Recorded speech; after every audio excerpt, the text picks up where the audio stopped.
Hello and welcome to this video for Chemistry 30. In this video, we're going to look at Hess's law, a continuation of Hess's law, looking at using standard heats of formation. So as we know with Hess's law, we can use a series of individual reactions to add together to get to an overall reaction to find the delta H.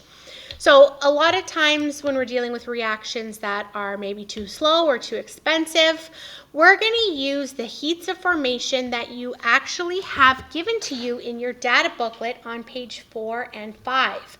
Now, a formation reaction is when you have, for example, an element reacting with another element to produce a product, which is a compound. Okay, so these are known as simple composition or formation reactions. Elements reacting together to make a compound. Okay, now in your data booklet, as I am mentioning now, on page 4 and 5, you have a list of compounds, some ionic, some molecular, and it actually gives you the delta H for 1 mole of your compound being produced. So it could also be said that it's a molar enthalpy because it's per mole of that compound being produced. Elements themselves have a molar enthalpy of 0. The compounds again are on page 4 and 5 in your data booklet. It also gives us an indirect measure of stability of the compound. The more exothermic it is, the more energy it releases when it forms, the more stable the compound. So if you're given a list of compounds and asked to order them from most to least stable, you want to look up their heat of formation values from the data booklet. Okay, so again, this is coming from page 4 and 5 of the data booklet. These values, they tell you how many kilojoules per mole are released. Notice again the little F there, meaning that these are formation reactions or simple composition, the elements combining to make those compounds.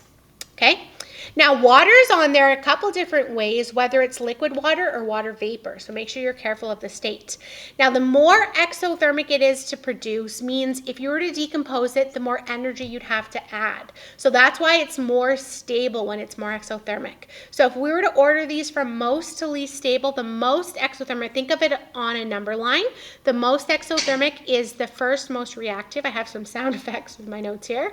The next would be PCl3, then water. Then again, continuing on another line would be the least positive to the most positive. So N2O4 and then C2H4 would be the least stable. You have to actually add energy to form those compounds. Now there's a formula that we use in order to find the delta H of a reaction. So R meaning a generic reaction. It could be a reaction of combustion. It could be a neutralization. It's some reaction. You're going to use the individual heats of formation, the sum of the products minus the sum of the reactants. So you're taking the energy that is stored in the new bonds of the products and subtracting the initial energy that was stored in the bonds of the reactants. Now, in order to find the delta H, we know to find delta H is N times H. So this is just showing you, I'm going to take the sum of the N times the heat of formations. So I'm finding the heat of formations I'm finding the heat of a reaction by using the heat of formations of the products minus the reactants. Again, the heat of formation. So how much energy usually is released when those compounds were formed. Now, to write this a little quicker, sometimes you might see me just write the heat of a reaction is products minus reactants. Okay, but no, it's N times the heat of formation of each of those, and the sum of the products minus the sum of the reactants. So we'll look at some examples of this. So let's say we have the following reaction. I'm going to write this reaction out again. I have 2 CO gas reacting with O2 gas, and I am producing 2 CO2 gas. Now, in this question, I am looking for delta H, and I have no information given. No calorimetry data, no molar enthalpy, nothing. So that's a hint to you that you're going to use Hess's law, heats of formation, because the heats of formation are always available in your data booklet. So now that I have my reaction written, I'm going to go through. I'm using my balancing coefficients as my N, and then multiply by the molar heat of formation of these compounds on page 4 and 5. So everyone should have their data booklet open to page 4 and 5. They are in alphabetical order. I have carbon monoxide. The molar heat of formation is 110.5 kilojoules per mole. Elements, remember where we looked at that slide, said elements are 0. And my product, I have 2 moles of carbon dioxide. According to the chart on page 4, carbon dioxide is negative 393.5 kilojoules per mole. So notice how when I look at my units, my moles are going to cancel, and I'm going to get the sum of the delta H of formation of the reactants, and I'm going to get a sum of the delta H heat of formation of the products. Okay, so my reactants are 2 times negative 110.5, so I get an answer of negative 221.0. I want to keep my decimal places as my sig digs here. And then 2 times negative 393.5 gives me an answer of negative 787.0 kilojoules. So I have again my reactants and my products. Now to find the delta H of this reaction, it is a combustion of carbon monoxide. I'm going to take my products, negative 787.0, and minus my reactants, negative 221.0. Kilojoules for that also. So negative 787 minus negative 221 gives me an answer of negative 566.0 kilojoules. That is the delta H of this reaction. I use the individual heat of formations for each compound and the element again being 0. Products minus reactants, and that gives me my answer. Now I can actually draw a potential energy diagram of this. I know what the relative height of my reactants and my products are. So let's look at what a potential energy diagram for that would look like. Just let me fly through that. So I have my reactants again at negative 221.0. My products go down to negative 787. And so my delta H again is the difference between them, which was negative 566.0. When you're doing Hess's law, you're essentially doing subtraction and adding, so your sig digs are your decimal places, unless you're applying it to a specific amount, which we'll look at in a little bit.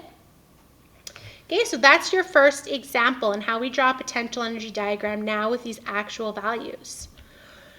Let's say we want to find the heat of combustion of ethane and the potential energy diagram. I'm actually going to fly through this example because I have this example again coming up, and I want, if you want to take I'll leave it here, sorry.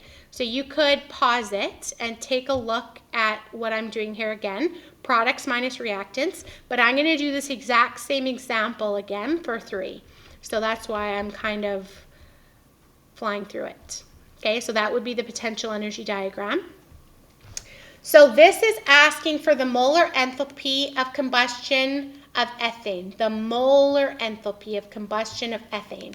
So ethane is C2H6, and it's a gas, and it's going to react with oxygen to produce carbon dioxide and water vapor, right? Whenever you have combustion, your products are gases unless it's in a closed system like cellular respiration. Balancing this, I need 2 carbon dioxides to match the 2 of my carbons in methane. I need 3 waters to get 6 hydrogens to match the 6 in my ethane. Now this gives me an odd number of oxygens on the product side. I have 4 plus 3, which is 7. So I can put 7 over 2 here and balance it like that. Okay? If you wanted to, you could double everything, have a 2, 7, 4, 6. you would get double the answer for your delta H, but it would not affect the molar enthalpy. Okay, I'll show you why it doesn't affect the molar enthalpy. So going through my Hess's law now, I have 1 mole of ethane. Ethane is negative 84.0 kilojoules per mole. I have oxygen, which is an element, so it's 0. I have 2 moles of carbon dioxide. They were negative 393.5 kilojoules per mole. Again, I'm getting these values from the data booklet on page 4 and 5. Water vapor. Water vapor releases less energy than liquid water would. Negative 241.8. So now again, looking at my units, I'm canceling my moles. So I'm going to have kilojoules. So I'm going to have the delta H heat of formations of my reactants, which would be negative 84.0 kilojoules. And I'm going to have a delta H of formation of my products. Remember, reactants are on the left, products are on the right. So I have 2 moles of negative 393.5 plus 3 moles of negative 241.8. Make sure I use the correct one there. I have negative 1512.4 kilojoules. Now, again, to find the delta H of this reaction, I'm going to take products and minus reactants. So my products are negative 1512.4 kilojoules, and I'm going to minus a negative 84.0 kilojoules, and I'm going to get an answer in kilojoules. So minus negative 84.0 gives us negative 1428.4 kilojoules. Now this is not my final answer. This is my enthalpy change, my delta H of this balanced equation. If it wants to know the molar enthalpy, I now look at my balancing coefficient and I divide by my balancing coefficient. And I now have the molar enthalpy of this combustion reaction, negative 1428.4 kilojoules per mole. Now, if you were to have doubled your reaction, my delta H would be double the negative 1428.4, but then I would have a balancing coefficient of 2. So although I'd have doubled the delta H, I would now divide by 2 instead of 1 and get left with the same molar enthalpy. Okay? So most questions will ask for molar enthalpy because it doesn't matter how you balance it, you'll get the same value. Now let's look at a question, just flying through here. See, if I erase this, in this answer here, we doubled the coefficients to get double the value for delta H, but then we divide by 2 and we get the same molar enthalpy. Okay? Now let's say we have a question where I'm introducing a specific amount of substance burning.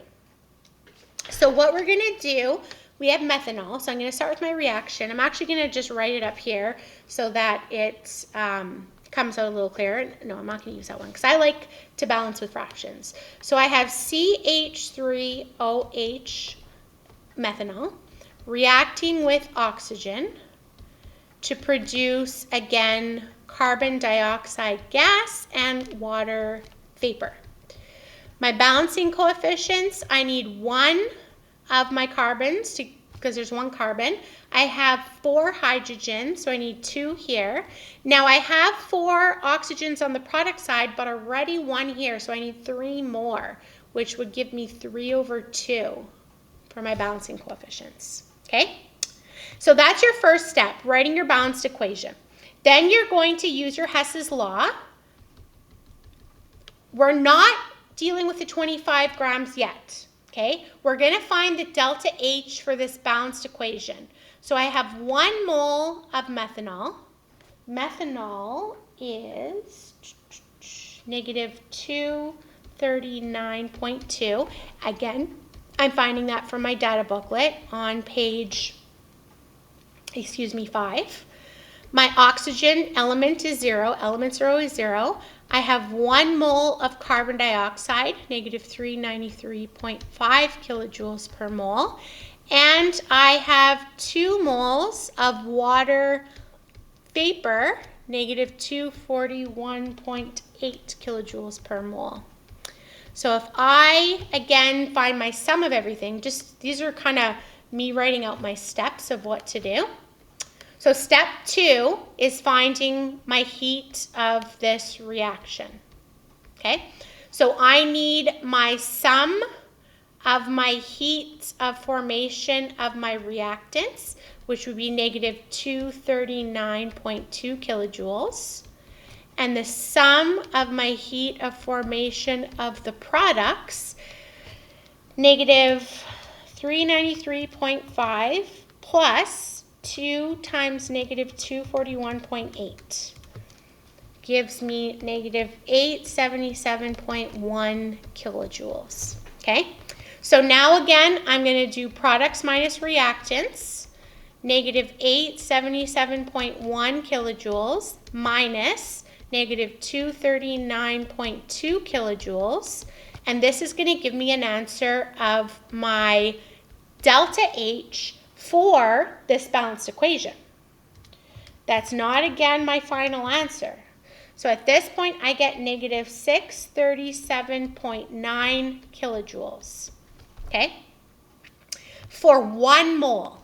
So I can now convert this into a molar enthalpy because, again, my balancing coefficient is 1. Oh, there's a 1 there. There's a 1 for the step and a 1 for the balancing coefficient. My balancing coefficient there is 1. So my molar enthalpy of this combustion, I could put a C for combustion or just R for reaction, negative 637.9 kilojoules per mole. I now know how much energy is released per mole of methanol burning. So that in step 4, to find my actual amount when 25 grams burns, I'm doing mass over molar mass times the molar enthalpy that we just calculated, kilojoules per mole. Okay, molar mass of methanol. I have 1 carbon, 12.01. I have 4 hydrogens, 1.01, and an oxygen, which is 16. So that's 32.05 grams per mole. So our grams cancel, our moles cancel, and we're left with kilojoules. Now I'm going back and doing division and multiplication. So that means my sig digs go back to looking at lowest total digits. We get an answer of negative 497.58, so on. There's 3 digits in the mass that I'm given in the question, so I can only have 3 digits in my answer. So my delta H of this reaction when 25 grams of methanol burns is negative 498, 3 sig digs kilojoules. Okay? Now there's one more way you could be doing questions with Hess's law. And that, oh, there's a sample diploma question. If you want to give that a try, notice I have megagrams, so I'm going to multiply by 10 to the 6. When I get my answer, I'm going to get an answer in kilojoules using Hess's law. My heat of reaction will be so many kilojoules. I multiply that by 10 to the 3 to put it into an answer in joules. Then I divide that answer by 10 to the 9 to put it into gigajoules. So it's just playing around with your units. When you're trying to get it out of an SI prefix, you multiply by that value on page 3 of your data booklet. And if you want to put it into a SI prefix, like a giga, you divide by what that is equivalent to. So you should get 125 gigajoules here. Now, this is the last type of question you could see. I have the following reaction and the delta H of the reaction. I'm using Hess's law backwards. I have 1 here, my balancing coefficients, because I am looking for the heat of formation. So I'm using Hess's law backwards, where I don't know what the heat of formation is. It's not in the data booklet, but I know what the delta H is, and I know what the heat of formations are for everything else. So we're going to solve for X, essentially. I have 3 moles of water vapor, which is negative 241.8 kilojoules per mole. Now the sum of my reactants is 1 mole times X, which would just be 1X, or X, right? This is the sum of my reactants. The sum of my products is 2 times negative 393.5 plus 3 times negative 241.8 gives me an answer of negative 1512.4 kilojoules. So this time, rather than solving for delta H, I already know what delta H is. Delta H, right, would be products minus reactants. I know the delta H. It's right up here. So negative 1178.0 kilojoules equals products, negative 1512.4 kilojoules, minus 1 mole times X. And so I need to rearrange and solve for X, okay? So what I'm going to do is add 1512.4 to both sides. 1512.4, and that'll be kilojoules that get added together. So negative 1178 plus 1512.4 is 334.4. Now I'm left with this minus 1 mole times X. So I need to divide by minus 1 mole. Remember, sorry, these were kilojoules. So I'm dividing by negative 1 mole to get my X, which is my heat of formation, negative 334.4, and it is a molar enthalpy, kilojoules per mole, because I took kilojoules and divided by moles, okay? So that is finding the heat of formation, finding an X in this equation when you're given the overall reaction, but you're looking for the molar heat of one of the substances. I believe that is the final example in this section. So that is it. Thank you very much for watching this video.